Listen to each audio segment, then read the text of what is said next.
Halo, Assalamualaikum warahmatullahi wabarakatuh. Perkenalkan, nama saya Muhammad Rizky Afdar Rafif dari kelas 2MA12 dengan nomor NPM 148194332. Pada kesempatan kali ini, saya akan menjelaskan peran stasiun radio dimulai ketika teknologi radio masuk ke Indonesia pada masa penjajahan Belanda hingga Jepang, lalu ke masa setelah kemerdekaan. Oke, langsung aja kita mulai ke penjelasannya. Radio yang menjadi salah satu dari media massa elektronik yang tertua, serta menjadi bagian penting dari perjalanan sejarah perkembangan teknologi komunikasi dan sejarah perkembangan alat komunikasi. Di samping itu, radio juga menorehkan jejak sejarah dan media massa bersama-sama dengan televisi, surat kabar, majalah, dan lain-lain. Karakteristik dari media massa serta karakteristik media penyiaran yang melekat pada radio membuatnya menjadi salah satu media komunikasi pilihan dalam membantu penyampaian pesan-pesan dengan cepat dan serentak sejak awal kemunculannya.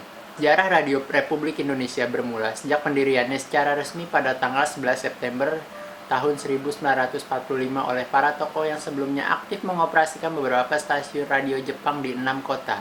Sejarah Radio Republik Indonesia bermula sejak pendiriannya secara resmi pada tanggal 11 September tahun 1945 oleh para tokoh yang sebelumnya aktif mengoperasikan beberapa stasiun radio Jepang di 6 kota. Rapat utusan 6 radio di rumah Adang Kadarusman, Jalan Menteng Dalam, Jakarta, sehingga menghasilkan keputusan mendirikan Radio Republik Indonesia dengan memilih Dr. Abdurrahman Saleh sebagai pemimpin umum RRI yang pertama.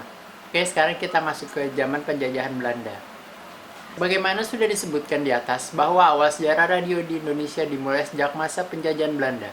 Pada saat era-era inilah, Belanda dipusingkan pada berbagai macam peristiwa besar yang mengobarkan semangat nasionalisme di kalangan kaum pribumi, yaitu dengan didirikannya Budi Utomo pada tahun 1908 dan Gerakan Sumpah Pemuda pada tahun 1928. Indonesia yang dikala itu masih bernama Hindia Belanda mendirikan radio siaran pertamanya pada tanggal 16 Juli tahun 1925 yang bernama Bataviase Radio Vereniging atau BRV di Batavia atau Jakarta Tempo dulu. Selama masa penjajahan Belanda, stasiun radio yang beroperasi adalah milik swasta. Oke, selanjutnya kita masuk ke masa penjajahan Jepang. Era penjajahan Jepang di Indonesia berlangsung kurang lebih selama 3,5 tahun. Pada masa itu, pemerintah menguasai semua radio siaran swasta yang ada. Berbagai program siaran diarahkan untuk membentuk propaganda Perang Asia Timur Raya. Di era ini pula terjadi perubahan yang sangat signifikan terkait dengan materi siaran. Pada masa penjajahan Jepang, porsi siaran sosial budaya mendapatkan porsi terbesar dalam materi siaran. Hal ini memberikan dampak positif bagi perkembangan kebudayaan di Indonesia dan melahirkan seniman-seniman serta pencipta lagu.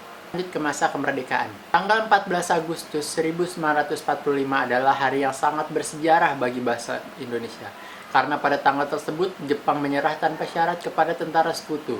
Kesempatan ini tak disia-siakan oleh para pemuda masa itu yang menculik dan memaksa Bung Karno dan Bung Hatta untuk segera memproklamirkan kemerdekaan Indonesia.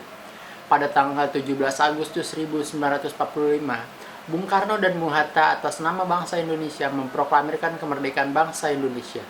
Pada ini, radio siaran memiliki peran yang sangat penting dalam menyebarluaskan isi teks proklamasi kepada seluruh rakyat Indonesia dan dunia. Lalu, pada tanggal 10 September 1945, para pimpinan radio yang ada di seantero Jawa mengadakan pertemuan di Jakarta guna membahas organisasi radio. Sehari sesudah itu, tepatnya tanggal 11 September 1945, para pimpinan radio sepakat untuk mendirikan sebuah organisasi radio dan dijadikan sebagai Hari Radio Republik Indonesia. Untuk pembahasan terakhir ada di masa reformasi hingga kini.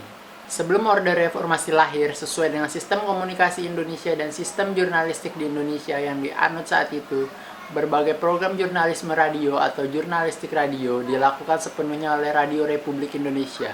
Radio siaran swasta cuma berperan sebagai media hiburan, yakni dengan memutar lagu-lagu, sandiwara radio, dan lain-lain. Pada era reformasi, radio juga tidak luput dari pergeseran peran. Oke, mungkin itu saja informasi yang bisa saya berikan. Kurang lebihnya mohon maaf. Wassalamualaikum warahmatullahi wabarakatuh.